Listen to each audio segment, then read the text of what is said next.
So, I bet you're all dying to hear my thoughts on Harry and Meghan.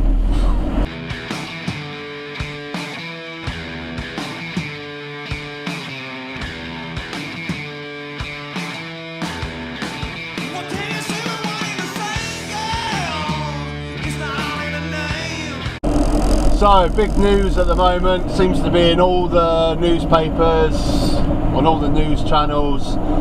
Everyone seems to want to know and talk about this Harry and Meghan interview with Oprah Winfrey. So I guess you all want to know my thoughts on it. My thoughts are, I could not give a toss. I could not give a toss. I care about as much about Harry and Meghan as I do the couple that live at the end of my road that I don't know. I don't wish any ill on them, but I could not care less what they get up to. It doesn't affect me. I don't care at all. So I've actively tried to not watch any of this interview, or if any video pops up on my YouTube, I just avoid it like the plague. I just do not want to know. I don't care. It's taken away from what's really going on in the world. I don't give a shit about Harry and Meghan. Obviously the main thing that you can't help, because one thing that I did notice is Pier Morgan lost his job over it. So if any one good thing is going to come out of it, that is. So that did intrigue me a little bit. So I guess the main talking point is there is someone in the royal family that was questioning what colour skin Harry and Meghan's kid would come out like. So ridiculous, absolutely ridiculous. There's one thing, Harry's quite amusing. He's the one who turned up in that Hitler outfit or something, didn't he, at a party. I suppose if any of them are going to be a little bit rebellish. Do you know what I would have done though? If I was Harry, I would have done my utmost to try and marry, like, oh, is that tennis player, Naomi Osaka, who's half black and half Japanese. Can you imagine Prince Philip, the questions he'd have? if Harry had married someone half black, half Japanese, his brain would explode. He wouldn't be able to cope with the questions of what the kid's going to turn out and look like. Because you know it's going to be Philip, in it, that's asked that question. How many times has he been done with stupid racist comments? He's just old and age. How old is the guy? Like 99? You know, that's how people talk about them. But anyway, I mean, that brings me on to the real reason of my video, really. I couldn't care less about Harry and Meghan's interview, but the real thing that I'd like to discuss, is there still a point to the monarchy in 2021 UK? Do they still serve a purpose? What is the point? Let's take a look.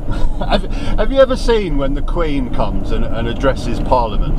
When there's when the election has just finished and the newly elected Parliament go in, the Queen has to go in and basically outline everything that they're going to do. Have you ever seen that? It's fucking ridiculous.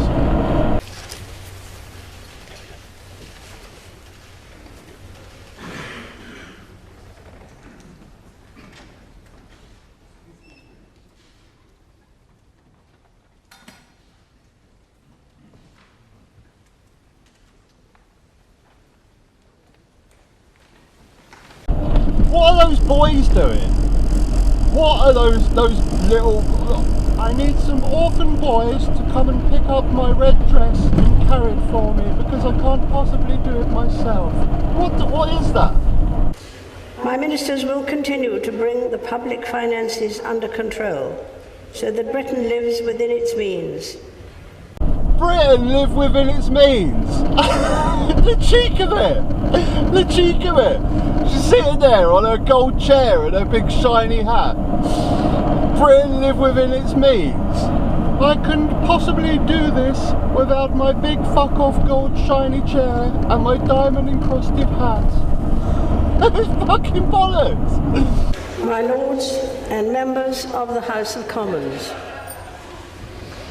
my government will use the opportunity of a strengthening economy to deliver security. I mean, can you generally just get on board with this just archaic system? It's just, Like, you know, maybe a lot of people are in favour of traditions and things like that, and you know, there's not a bad thing to traditions, but when the traditions just promote inequality as rampant as having little boys carrying your flowing dress, coming and sitting on a gold-plated chair with diamond-encrusted crown, talking about how Britain should live within its means and how poor people should be, you know, getting to work.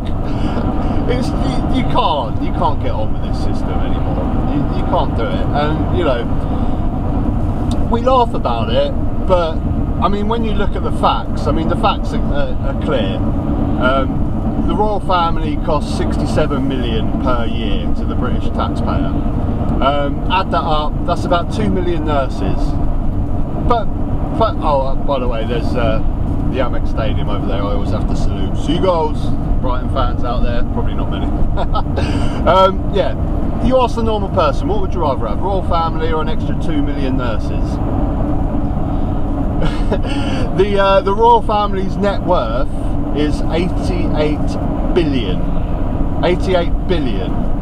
which, if you add it up, that's about 800 brand new hospitals in the UK. What would you rather have?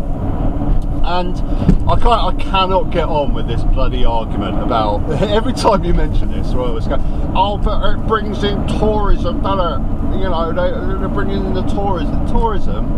Do you really think people are going to stop visiting London if there's no royal family? Really? Do they really bring in that extra tourism revenue? I don't think so. Going on this rant, I'm not actually for getting rid of them completely after saying all that.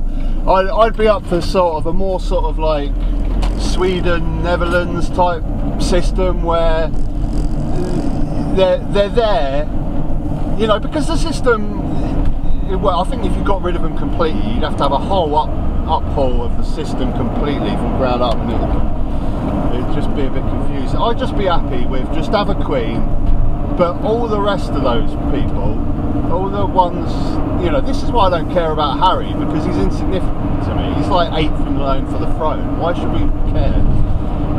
Just have the Queen in Buckingham Palace, keep Buckingham Palace. You can have a little section of Buckingham Palace, open it up to the public, get some cash revenue through that, sell off all that other Balmoral bullshit, you don't need that, and all the rest of them just go to work. I think that's what Harry's doing anyway, isn't he? Isn't he working in America or something? Who knows? But the rest of them, they can just go and fucking go to work, man. Just sell off all their property and just start from now. King and Queen, they go to Buckingham Palace, and that's it. The rest of them go to work. I just cannot see the point, and I can't see any decent argument for spending 67 million per year when you can have 2 million nurses, pay for 2 million nurses with that. Don't make no sense. Yeah, give us your thoughts. Oh, come on, mate, what are you doing? Making me go down a second gear. Come on!